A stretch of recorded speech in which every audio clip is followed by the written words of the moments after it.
The Hartwell mansion stood on a hill overlooking the city, its marble walls gleaming under the morning sun.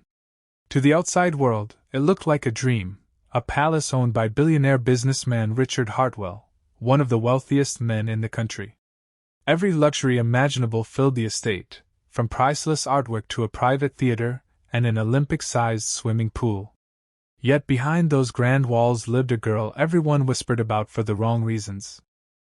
16-year-old Isabella Hartwell had become famous for chasing tutors away. Some lasted only a few hours. Others survived a week before giving up in frustration. She mocked them, ignored every lesson, ripped up assignments, and constantly challenged their authority. No matter how qualified they were, they eventually admitted defeat.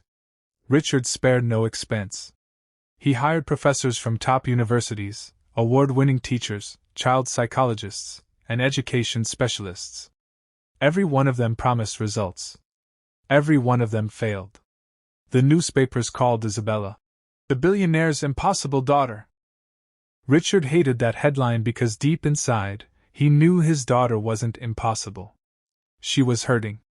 3 years earlier, Isabella's mother had passed away after a sudden illness. The tragedy shattered the family. Richard buried himself and worked to escape the pain, believing he was providing the best future money could buy. Isabella saw it differently.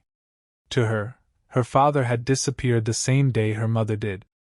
The mansion became quieter each year. Every tutor represented another stranger trying to fix her without understanding why she had changed. Then one rainy Monday morning, a black pickup truck rolled through the gates instead of a luxury sedan. Out stepped Ethan Brooks.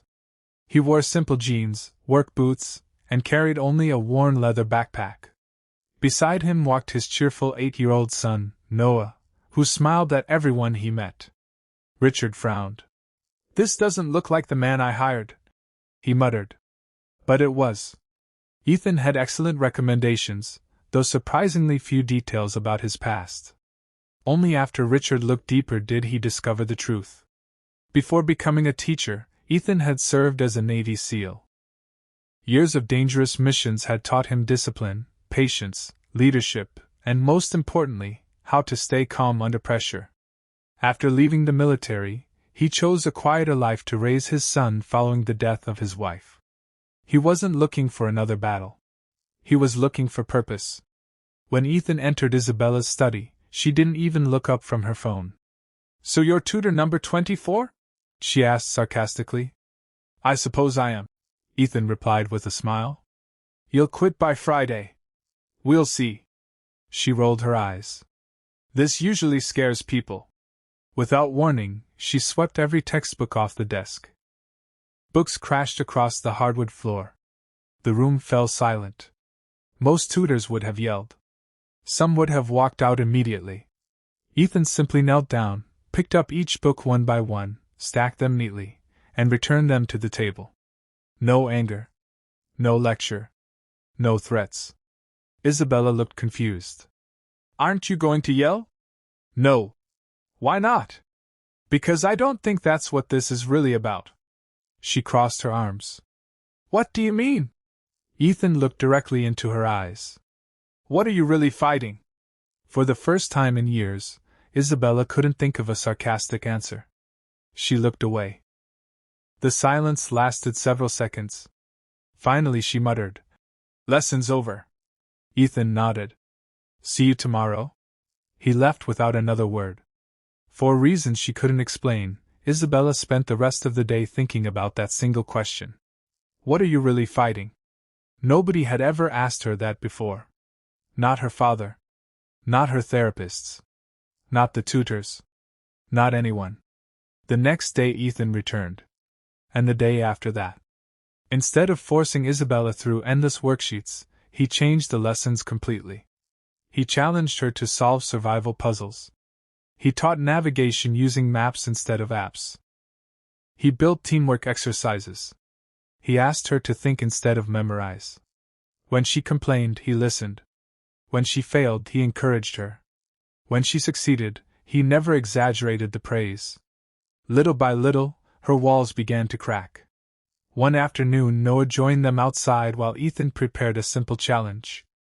The children had to build a small shelter using only rope, sticks, and a tarp before the rain arrived. "This is school?" Isabella asked. "This is problem solving," Ethan answered. She laughed. Actually laughed. It surprised even her. For the first time in years, learning didn't feel like punishment.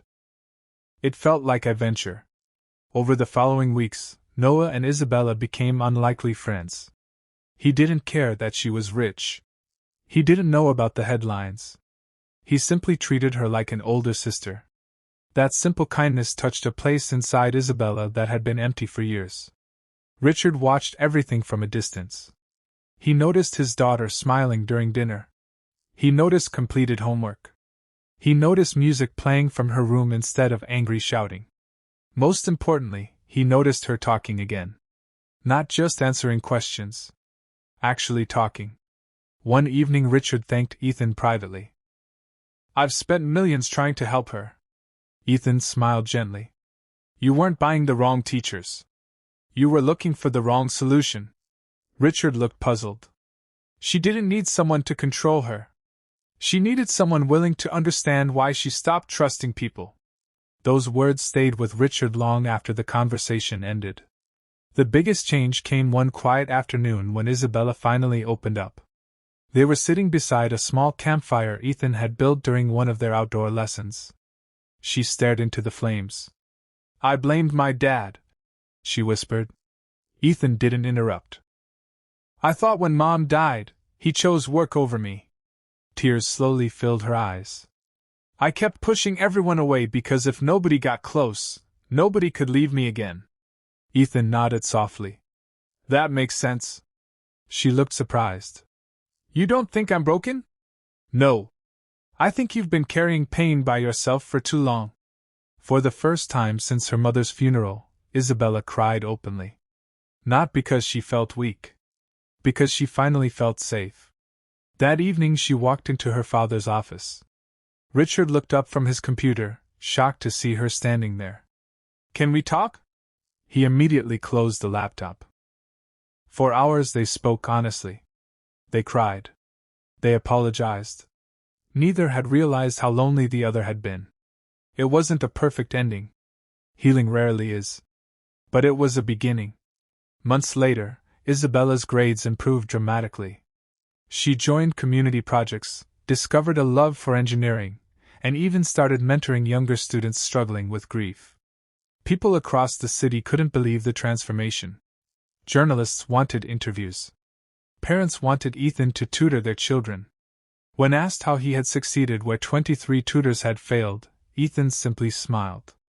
"Discipline earns respect," he said. "But compassion changes hearts."